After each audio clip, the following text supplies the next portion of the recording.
bonjour et bienvenue à toutes et à tous. Là, vous êtes quasiment 90. Vous allez continuer à nous rejoindre au fur et à mesure.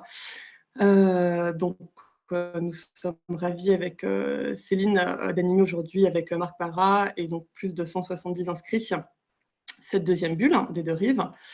Il y a une partie d'entre vous qui était déjà présent mardi pour la première bulle sur l'adaptation au changement climatique. Donc, on est très contente de vous accueillir à nouveau. Donc, vous allez continuer à nous rejoindre et on va rapidement se présenter et présenter le concept des bulles pour ceux qui ne nous connaissent pas encore. Donc, en 2 mots, la SCOP Les Deux Rives, nous sommes une société multirégionale coopérative qui est implantée à Lyon et Strasbourg et aussi présente à Dijon, Caen et Paris. Donc, nous, on anime, on défriche et on met en lien les professionnels sur les sujets de l'écologie dans le bâti et l'aménagement au travers de plusieurs activités que sont la formation, les voyages d'études et l'animation de réseau. Notre parti pris, c'est de détourner, questionner et d'expérimenter ce que sont les nouvelles formes d'habiter, de vivre ensemble et les modèles économiques qui sont associés. Et avec notre mantra, que vous avez déjà vu sur nos illustrations et sur les différents événements qu'on organise, Faire ensemble et autrement, qu'on a à cœur d'affirmer, qui a pris la forme lors de notre dernière bulle de mardi en Faire ensemble et concrètement d'ailleurs. L'idée de ces bulles qu'on imagine pétillantes, effervescentes et chaleureuses, c'est vraiment déjà de garder le lien avec vous et les acteurs de la communauté des DQE, développement durable et qualité environnementale, de partager de la connaissance, d'interpeller sur ces sujets-là, et que chacun, chacune puisse contribuer au débat et à la révolution de nos pratiques professionnelles et individuelles dans ce contexte d'urgence climatique et sociétale qui va transpirer durant toutes ces bulles. Donc évidemment, c'est des urgences qui ne sont pas du tout déconnectées de la crise sanitaire qu'on vit en ce moment. On va le mettre en lumière encore une fois aujourd'hui sur le sujet de la biodiversité, sur lequel Christian Charignon nous a déjà interpellé mardi, en réaffirmant la nécessité de stabiliser ces écosystèmes pour renforcer la biodiversité à l'échelle des villes et contrer les impacts de la densité-dépendance, comme il l'appelait. Donc, avec ces rencontres des DQE sous forme de webinaires, on souhaite permettre au plus grand nombre de partager les thématiques qui jalonnent nos formations certifiantes et labellisées des DQE et d'échanger avec les experts qui les animent et qui nous font le grand plaisir de contribuer à cette initiative. Alors, quelques mots sur les bulles des deux rives qui prennent la forme d'un ou deux rendez-vous webinaires hebdomadaires.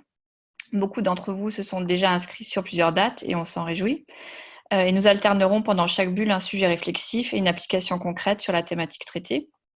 La programmation puis les enregistrements vidéo seront disponibles sur le blog Faire ensemble et autrement, donc sur le site sur lequel vous vous êtes inscrits. L'enregistrement de la bulle de ce mardi sur l'adaptation au changement climatique a été mis en ligne hier pour celles et ceux qui souhaitent la visionner ou la revisionner, avec un petit bonus sur le fil de la bulle agrémenté des contributions des participants à ce webinaire. Alors voici quelques mots sur le déroulé technique de cette bulle. Le webinaire se déroule en 2 temps, correspondant à 2 sujets traités par notre intervenant. Chacun de ces sujets va se dérouler en 2 parties de 15 à 20 minutes chacune. La présentation de la thématique par notre intervenant, donc première partie, puis un temps de questions-réponses animé par Hélène et moi Céline sur la base de vos réactions et questions posées dans la section commentée. Donc, si vous avez une question pendant la présentation ou pendant les questions-réponses, vous l'écrivez dans le chat, de préférence de façon synthétique. Nous avons configuré cette séance vidéo coupée, la vidéo coupée et micro éteint pour permettre une meilleure qualité de présentation et aussi parce que nous sommes très nombreux. Donc, on est parti pour passer 1h30 ensemble avec Marc Parra, que nous avons le plaisir d'accueillir pour cette bulle. Donc, une petite présentation de notre intervenant aujourd'hui. Donc, Marc est écologue à l'Agence régionale de la biodiversité en Île-de-France, qui est hébergée au sein de l'Institut Paris Région. Il s'intéresse aux solutions pour mieux intégrer la biodiversité à l'urbanisme, l'architecture et la construction. Il a rédigé plusieurs ouvrages techniques ou de vulgarisation sur le rapport entre les sociétés et la biodiversité, notamment Bâtir en favorisant la biodiversité et Économie et biodiversité, produire et consommer dans les limites de la biosphère. Il est enseignant vacataire à l'Université Paris-Saclay, à AgroParisTech, à l'Université de Cergy-Pontoise, à l'Unilassal Rouen et à l'Institut catholique de Paris.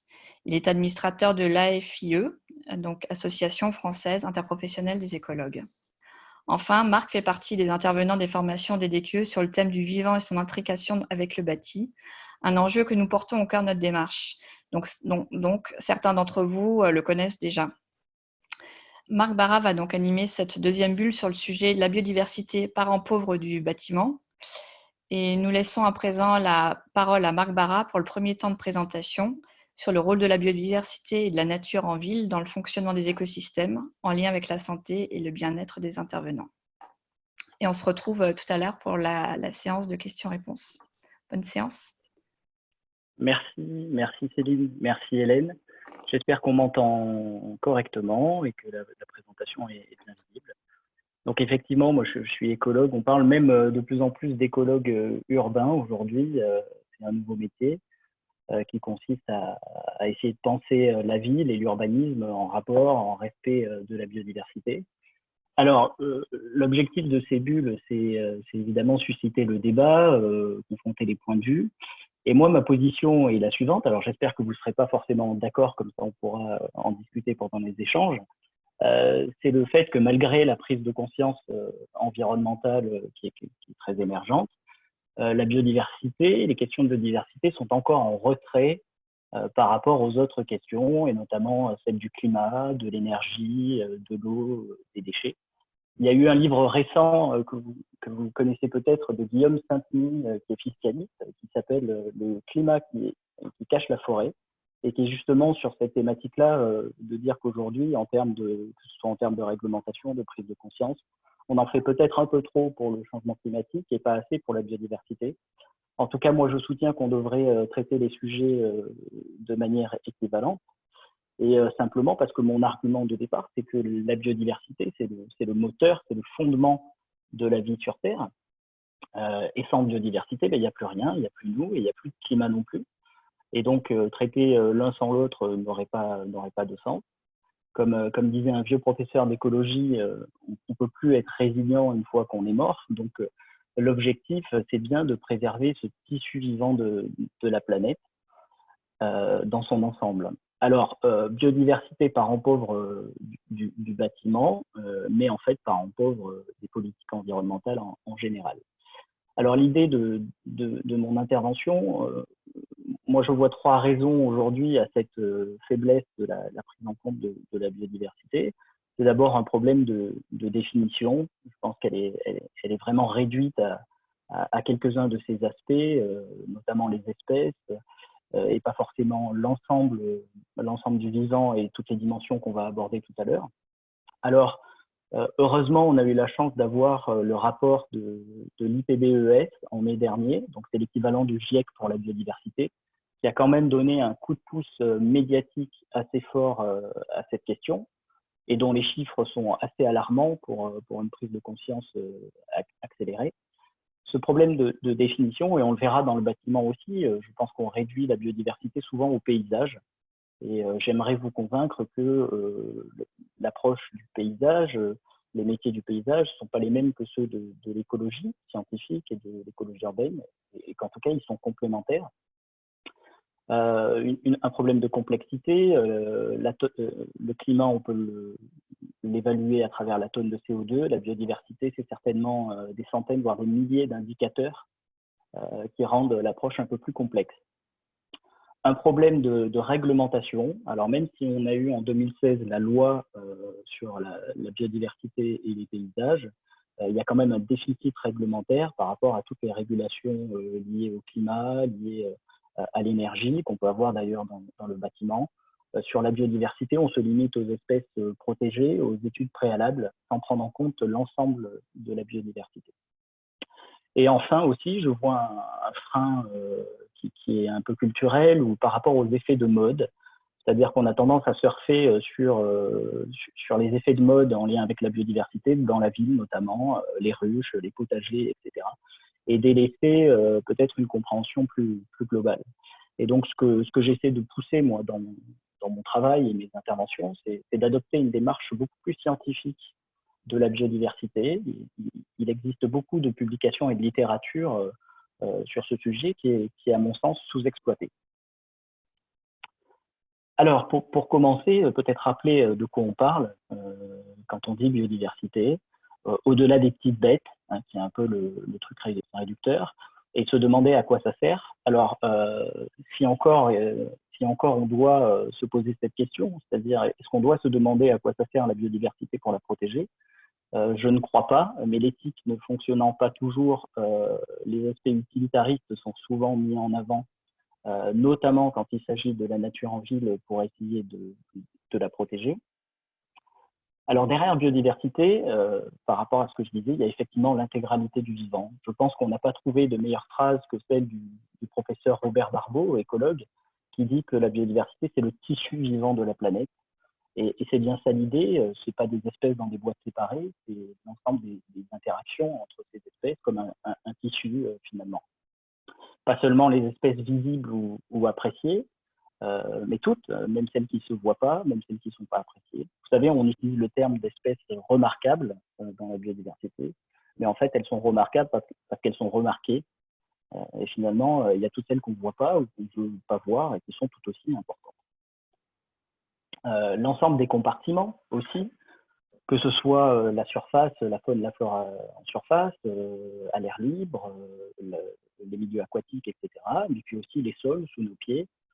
Dans le rapport de l'IPBES, on apprend que les sols abritent 25% de la biodiversité terrestre, donc un quart finalement, et qui est largement méconnu. Donc ils sont tout aussi importants, voire parfois plus que ce qu'il y a en surface. L'ensemble des niveaux de la biodiversité, alors ça c'est un peu plus scientifique, mais les chercheurs considèrent qu'il y a 3 niveaux dans la biodiversité. Le niveau génétique, qui va être très important en agriculture, hein. Un des gros problèmes de l'agriculture, c'est la perte des variétés, de la variabilité génétique, qui conduit à l'uniformisation. Le niveau spécifique, les espèces, qui est le plus parlant, et enfin le niveau écosystémique, dès qu'on va considérer l'ensemble des interrelations entre les espèces, entre elles, et puis entre ces compartiments qu'on a cités au-dessus. Tout ce qui va être les processus, les fonctions. C'est la porte d'entrée qui généralement nous intéresse le plus en tant qu'écologue. Et puis c'est nous, évidemment, l'humain fait partie de la biodiversité. Ça peut paraître bateau, mais on a tendance à l'oublier. Sur beaucoup de schémas erronés, on voit l'homme à côté ou au-dessus de la biodiversité. On est des vivants comme les autres, qui répondent aux mêmes mécanismes physiologiques, à la vie, à la mort. Et donc on en fait totalement partie, et nos usages et nos rapports à la nature en font aussi partie. Alors on en fait tellement partie de cette biodiversité qu'évidemment on partage avec elle beaucoup de choses positives et puis aussi des choses moins positives comme les pathogènes. Et du coup, j'en profite comme Christian Charignon a pu le faire mardi pour parler de l'actualité et du Covid-19. 75% des maladies infectieuses sont partagées avec le vivant. Et dans les publications qui ont eu lieu ces dernières semaines, certaines d'entre elles laissaient entendre que c'était du coup à cause de la biodiversité que émergeaient des pathogènes, émergeaient des maladies infectieuses. C'est tout le contraire. Si on regarde la plupart des travaux sérieux, et je vous invite notamment à regarder des vidéos ou à lire les publications des chercheurs Serge Morand et Jean-François Guégan du CNRS et du CIRAD qui travaillent depuis des années sur les liens entre santé et biodiversité, qui sont certes complexes, mais qui montrent que le problème, c'est pas la biodiversité, c'est évidemment les activités humaines qui dégradent cette biodiversité, qui entrent en contact avec elle là où elle ne devrait pas, et qui par ailleurs uniformisent le niveau de biodiversité, qui va derrière inciter à l'émergence de pathogènes. Donc on est bien dans un problème d'activité humaine et non pas de biodiversité en tant que telle. Plusieurs travaux le confirment. Comme je disais, c'est des liens complexes, mais vous avez ici en bas à gauche une figure des travaux de Serge Morand, justement, qui montre qu'il y a une corrélation assez claire entre le nombre d'espèces menacées, ici les mammifères et les oiseaux, et la prévalence des maladies infectieuses. Donc au plus les systèmes sont dégradés, au plus ils vont permettre l'émergence de maladies pathogènes.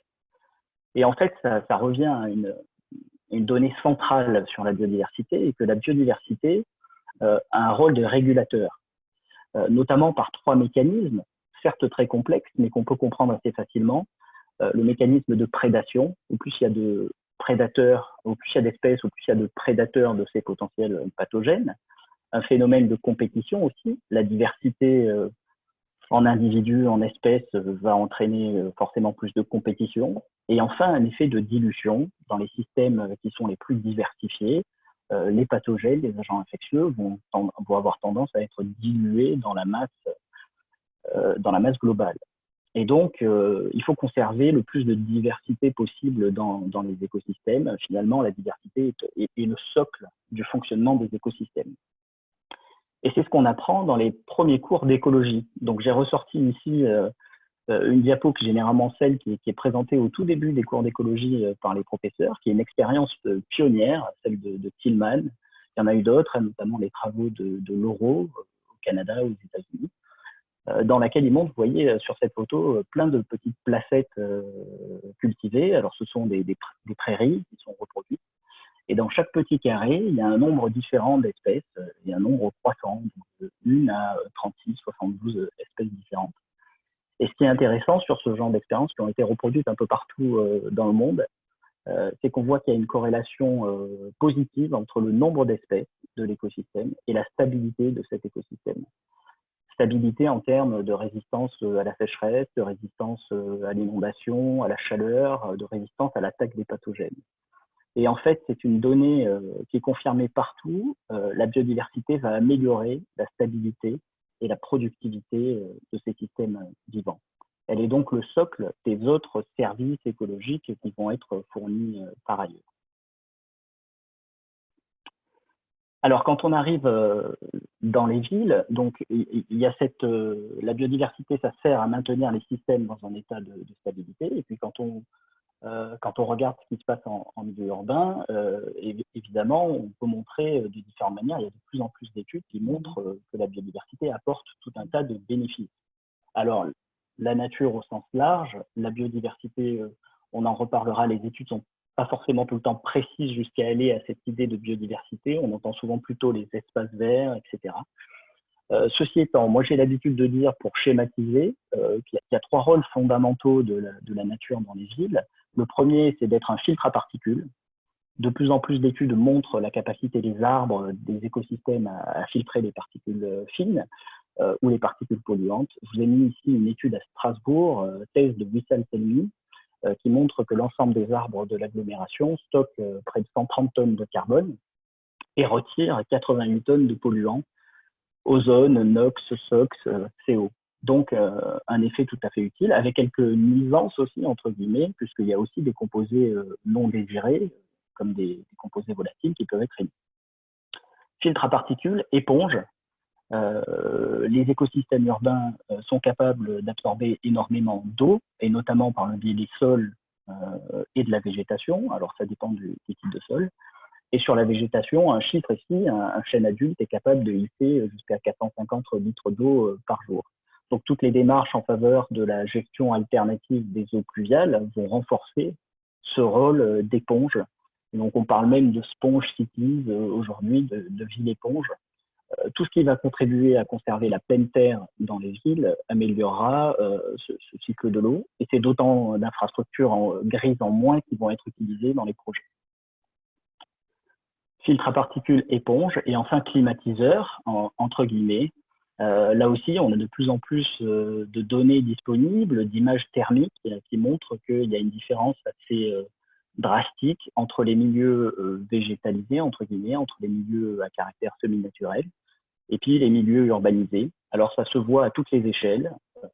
Dans la réduction des températures, ce qui fonctionne le mieux, c'est quand même les grands arbres, avec une ombre portée assez importante, les grands espaces plutôt boisés, forestiers, mais même à une petite échelle, comme ici sur une toiture végétalisée à Chicago en plein été. Vous voyez qu'entre la partie bitumineuse du toit et la partie végétalisée, on a un écart de 43 degrés.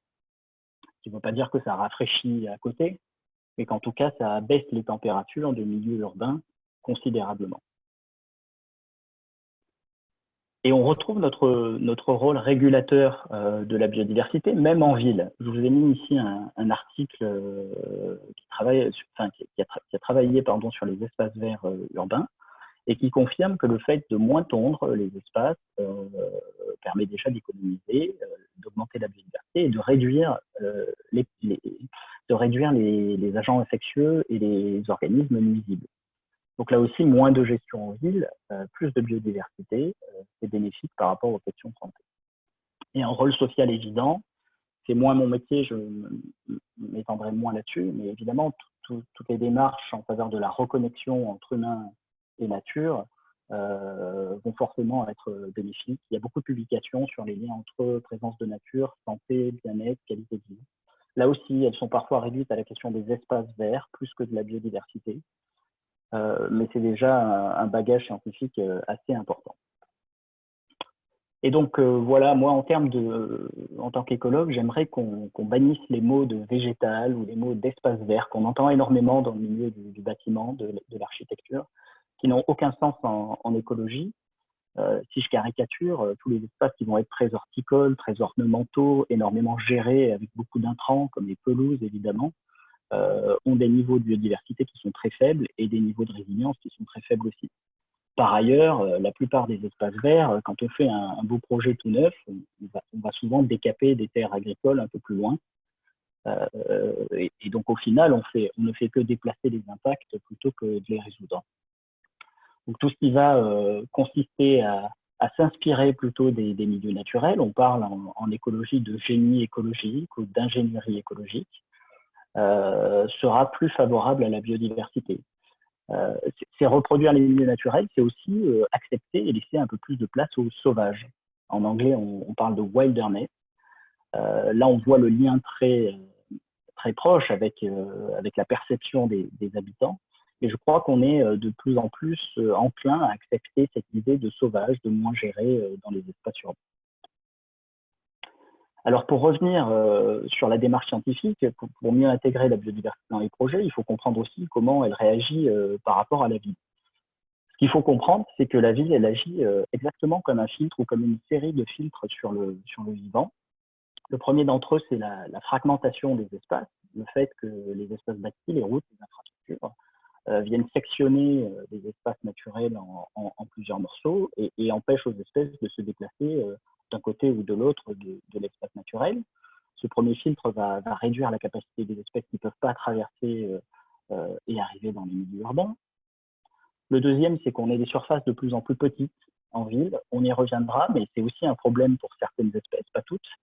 Le fait que le milieu urbain soit une multitude de petites surfaces qui ne permettent pas à certaines espèces de s'exprimer réellement dans tout leur cycle de vie. S'ajoute à ça le caractère hétérogène de la ville, alors qu'il peut être très positif pour pas mal d'espèces qui sont très adaptatives, mais qui peut être aussi un filtre pour d'autres qui ont besoin d'une forme d'uniformité dans le paysage ou dans l'écosystème. S'ajoute à ça la forte dynamique humaine. Alors, on en fera sûrement l'expérience si on arrive à évaluer l'impact du confinement, hein, mais le dérangement, la forte dynamique anthropique, finalement, crée des nuisances sur la biodiversité et peut sélectionner aussi certaines espèces. La chaleur, évidemment, qui affecte de manière différentielle les espèces. Et puis, toutes les pollutions, qu'elles soient aériennes, de l'eau, des sols, va aussi participer à ce filtre qui finalement génère ce qu'on appelle en écologie une homogénéisation biotique des aires urbaines. Le fait qu'on retrouve seulement certaines espèces en fait, qui sont très adaptées au milieu urbain par rapport à tout ce qui entoure la ville et tout ce qui pourrait être perméable finalement en termes de biodiversité dans la ville. Donc il ne faut pas s'étonner quand on trouve des pigeons, des rats, tel type d'espèces, et finalement, c'est plutôt la façon dont on fait la ville qui les attire qu'elle-même qui décide évidemment de venir dans les villes. Et quand on connaît les effets de la ville sur la biodiversité, on peut essayer d'y remédier. Je vous parlais d'adopter une démarche scientifique. Et il y a beaucoup d'articles qui sont aujourd'hui complètement méconnus ou inexploités, qui essaient de définir justement quels sont ces besoins pour la biodiversité en ville et qui, pour moi, peuvent constituer une vraie grille de lecture pour les aménageurs ou pour les architectes. 4 critères. Le premier, c'est que la biodiversité a besoin d'espaces suffisamment vastes. Ce qu'on lit dans la littérature, c'est un minimum de 1 hectare pour accueillir une biodiversité intéressante, mais jusqu'à 4,4 hectares de manière préférentielle quand on est en milieu urbain. Ça fait des surfaces importantes, hein, mais c'est une réalité écologique. Et à l'échelle d'une région, d'un territoire, c'est jusqu'à 53 hectares si on veut accueillir la biodiversité, justement, qui a été filtrée en quelque sorte par la ville et qui correspond à ce qu'on trouve dans l'environnement extérieur. Donc des surfaces, mais des surfaces qui sont connectées entre elles. Une étude en France, hein, d'Assa Schwartz, montre qu'un site distant de 300 mètres d'un autre habitat écologique ou d'un corridor est considéré comme déconnecté pour les papillons, les oiseaux, les plantes. C'est valable aussi pour les milieux aquatiques. On parle souvent d'une fourchette entre 200 mètres et 500 mètres maximum entre 2 points d'eau pour que les espèces puissent se déplacer. Ça aussi, pour moi, ça constitue des chiffres qui devraient venir alimenter les projets par rapport à une décision arbitraire en se disant tiens, là on est proche, là on est éloigné d'un milieu naturel. Le troisième, c'est la complexité d'interaction. On a besoin d'espaces qui ne soient pas uniformes en termes de structure, en termes d'espèces, mais plutôt complexes. Et c'est notamment le cas pour les sols. Les sols vivants, c'est toute une complexité de structures, d'organismes vivants et de fonctions qu'il faut essayer de respecter dans les projets. Et enfin, on le disait tout à l'heure, on a besoin de beaucoup moins de gestion dans la ville. Moi, j'avais un professeur qui disait on a un problème en France, et notamment dans les métiers du paysage, c'est la gestionnité du lieu. Il faut absolument tailler, tondre, couper, etc. Alors que la nature s'exprime au mieux quand elle est spontanée. Et on parle en écologie de naturalité, c'est-à-dire laisser les systèmes s'exprimer par eux-mêmes. Ou en tout cas les mimer en utilisant par exemple des plantes locales. Voilà, donc moi, j'essaie de parler comme on essaie de trouver une densité acceptable pour les humains dans beaucoup de travaux en sociologie, en écologie. J'aimerais qu'on parle de densité acceptable pour le vivant, aussi non humain.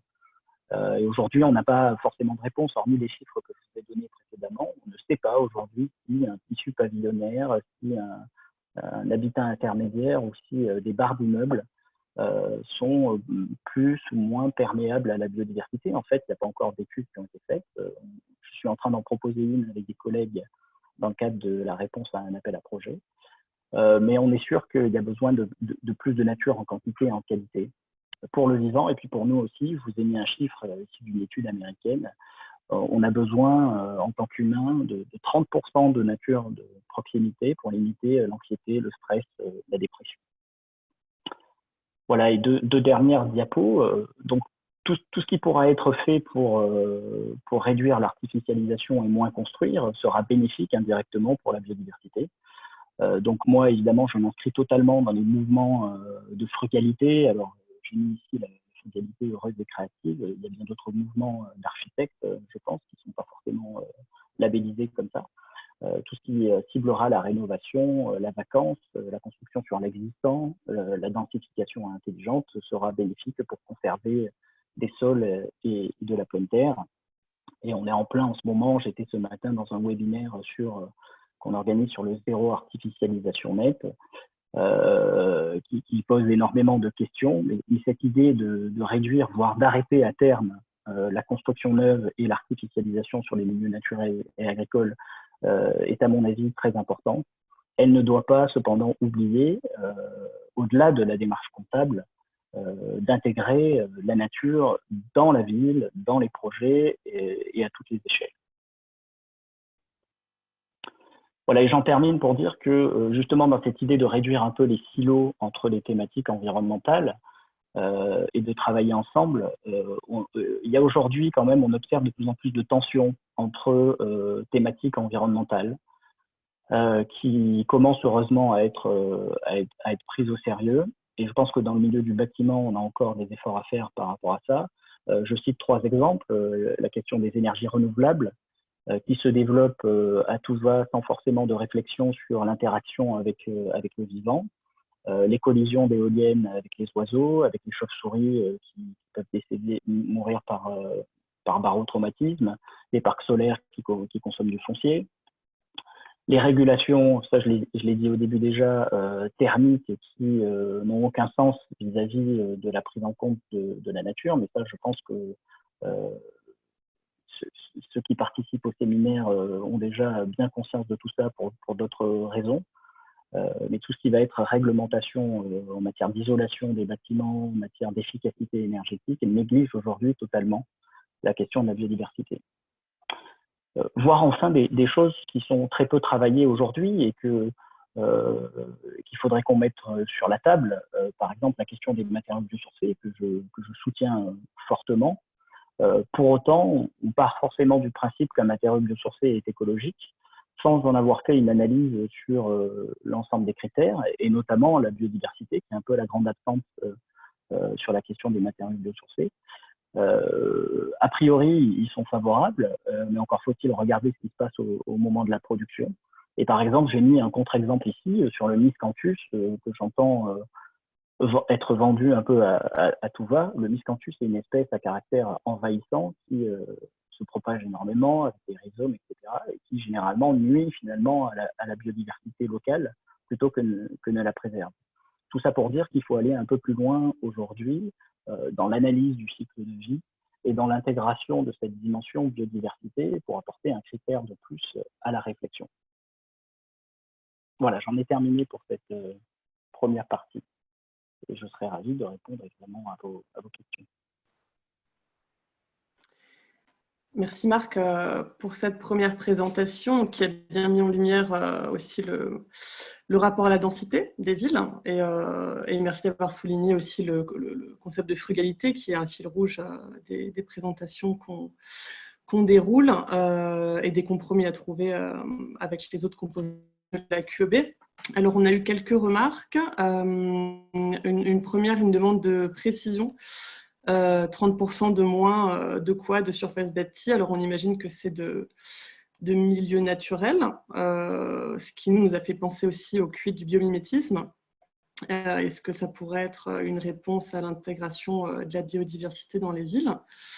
On peut se poser la question, on pose la question aussi des outils pour dimensionner les besoins en biodiversité de la ville par rapport au milieu naturel, si on peut éventuellement avoir plus d'infos là-dessus. Et je te repasse le micro et n'hésitez pas à continuer à réagir dans la partie de messagerie. Merci. Je n'ai pas compris quel était le chiffre de la première question. C'était 30% de moins quand tu parlais des milieux naturels nécessaires en ville par rapport aux besoins qui ont été calculés. Ok, alors je n'ai pas dit 30% de moins, c'est 30% tout court en fait. C'est une étude américaine qui a comparé plusieurs projets à l'échelle du quartier et qui montre que pour une stabilité environnementale, c'est-à-dire une richesse et une abondance alors c'était sur les plantes, les oiseaux et les papillons, ainsi qu'un bien-être des populations, c'est à travers des sondages et des enquêtes, il faudrait au moins, à l'échelle du quartier, alors qui est parfois un peu abstraite, mais au moins 30% d'espace de nature ou d'eau, ou de présence d'eau. Voilà, ce qui nous donne une fourchette globale en se disant, aujourd'hui, sur des projets d'éco-quartier, etc., on est toujours en dessous, quoi. On est à 20% d'espace vert, maxi, 15% parfois.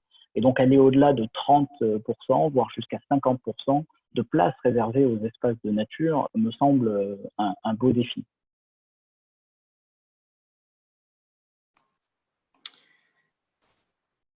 Alors, on a une autre question qui nous est arrivée. En milieu urbain, est-ce que des corridors écologiques ponctuels, dits en pas japonais, sont suffisants sur le plan de la biodiversité? Y a-t-il nécessairement une notion de distance minimale?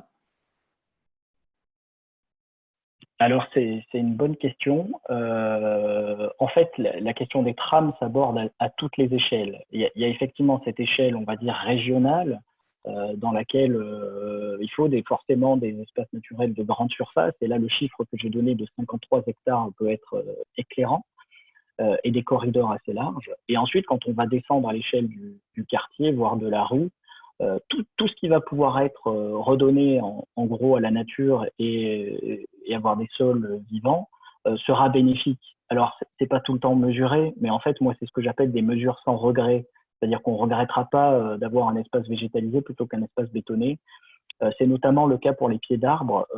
Il y a eu des travaux de Nathalie Machon au muséum qui montrent que les pieds d'arbres végétalisés dans les alignements d'arbres de rue servent en fait de corridor à des petites espèces comme les criquets, tous les orthoptères en fait, et des insectes de déplacement. Donc c'est exactement l'image d'un pas japonais à une échelle très locale.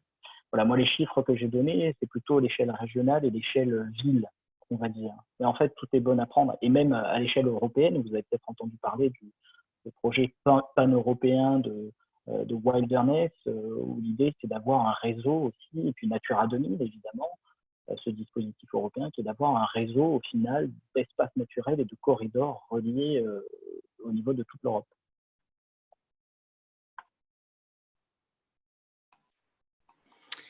Alors, une autre remarque, question. Alors, une autre question, on nous questionne sur la trame noire. Pouvez-vous nous en dire quelques mots? Et une autre remarque qui soulève que les décideurs sont déjà loin des questions environnementales, que les décideurs locaux sont déjà loin des questions environnementales. On parle moins d'HQE. Alors la biodiversité, celle-ci est plus pertinente en amont des opérations au niveau des schémas urbains. Pardon. Tout à fait.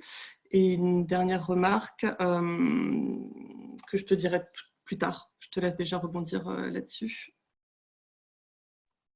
Ok, oui, merci. Alors, j'ai pas eu le temps de parler de toutes les couleurs des trames maintenant parce que ça fait l'arc-en-ciel. Trame noire, trame brune, trame blanche, trame verte, trame bleue. Évidemment, la trame noire, c'est un enjeu primordial. Ça l'est d'autant plus depuis que le Muséum d'histoire naturelle a publié 2 thèses sur le sujet, montrant qu'effectivement, beaucoup d'espèces, dont les chauves-souris en particulier, sont lucifuges et fuient la lumière. Et les chauves-souris, pauvres victimes d'une mauvaise actualité en ce moment à cause du coronavirus, sont au contraire des éléments clés des écosystèmes, ne serait-ce qu'en consommant près de 2000 à 3000 insectes par jour, dont les moustiques, par exemple. Et donc, il y a tout intérêt à mettre en place ces trames noires. Moi, j'ai 2 exemples, c'est ville de Rennes et la ville de Lille. À Lille, ça s'appelle le projet Luciole, où ils expérimentent différentes choses. En gros, il y a plusieurs choses qui fonctionnent. Le fait de changer la longueur d'onde des lumières, plutôt aller vers l'orangé, le jaune orangé que vers le bleu, notamment quand on remplace par des LED. Réduire évidemment l'éclairage vers le bas et pas éclairer les étoiles. Et puis ensuite, simplement éteindre des portions de route ou des quartiers tout entiers. C'est ce qu'ils sont en train d'expérimenter à Rennes pour attirer les espèces. Tout ça se faisant en termes de dialogue, évidemment, avec les populations, parce qu'il peut y avoir des réticences là-dessus. Sur la deuxième question, si j'ai compris par rapport au label, aux démarches, HQE, etc., moi, j'ai l'habitude de dire que pour faire des beaux projets, il n'y a pas besoin de label ou de certification, que ces labels-là servent vraiment aux porteurs de projets qui partent de rien et qui ont besoin d'un cadre précis, mais c'est d'abord la bonne volonté, et c'est ensuite, en fait, j'en parlerai dans la deuxième partie, c'est faire équipe avec les personnes qui ont les compétences sur ces sujets-là. Je parle d'une AMO biodiversité, mais en tout cas d'une AMO en écologie, pour accompagner les porteurs de projets. On ne trouvera jamais l'intégralité des ressources et des besoins à travers un label ou à travers une démarche, me semble-t-il, même s'il y en a qui progressent de ce côté-là.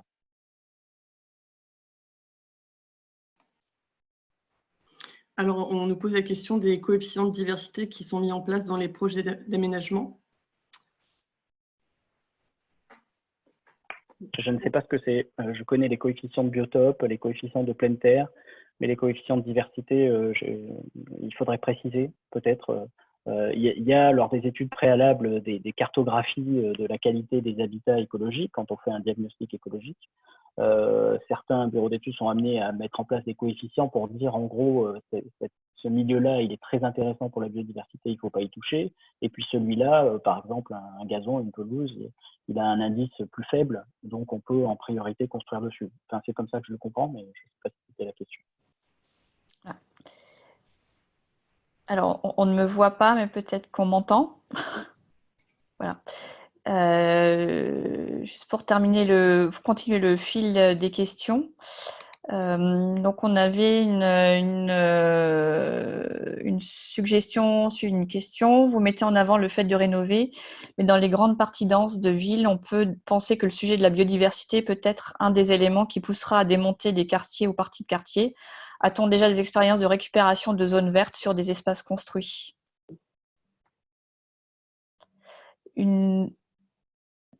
D'autres questions? Quelle satisfaction peut apporter en la matière une toiture végétalisée qu'on peut apporter à l'échelle d'un bâtiment?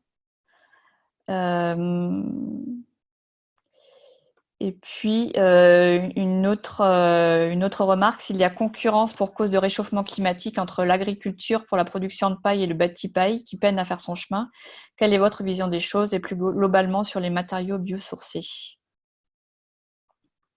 Ok, alors je ne suis pas sûr d'avoir tout retenu. La première, est-ce qu'il existe des projets de déconstruction, de désimperméabilisation? Ça commence.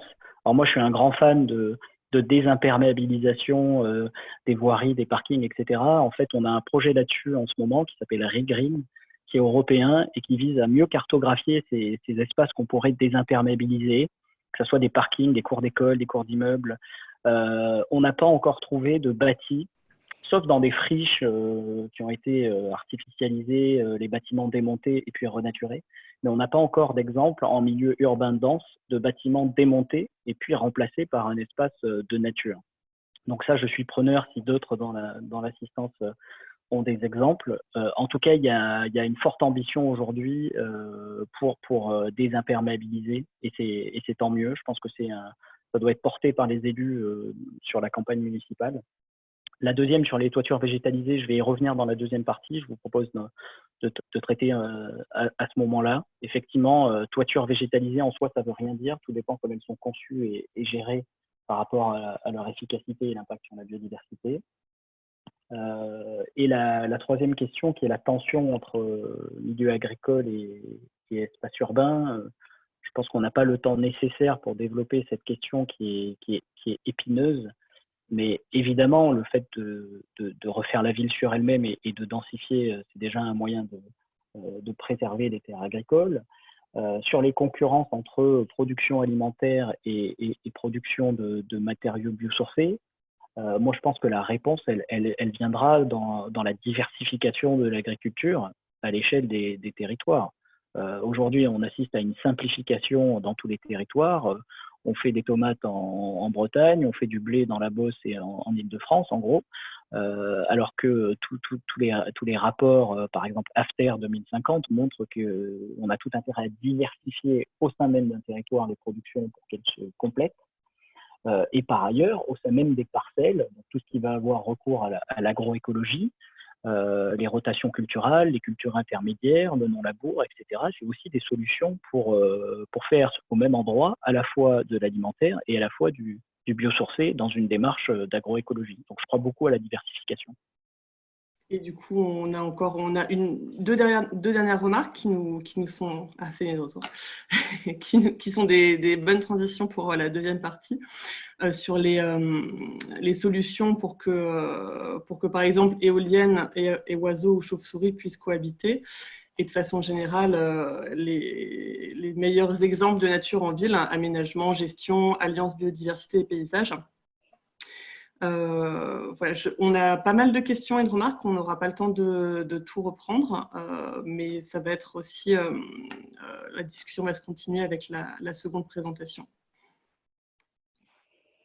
Si tu veux, juste pour les éoliennes, en fait, je vous renvoie, il y a un groupe qui s'est constitué de la Ligue de protection des oiseaux, qui s'appelle Éolien et Biodiversité, et il y a un site internet, il y a toutes les ressources disponibles. Donc la recherche avance sur ce côté-là. Au début, c'était plutôt de la confrontation directe entre énergéticiens et naturalistes. Aujourd'hui, ça avance pour réfléchir au meilleur positionnement des éoliennes, à leur taille, à la fréquence de battement des éoliennes, etc. Et il y a un site qui est dédié à ça.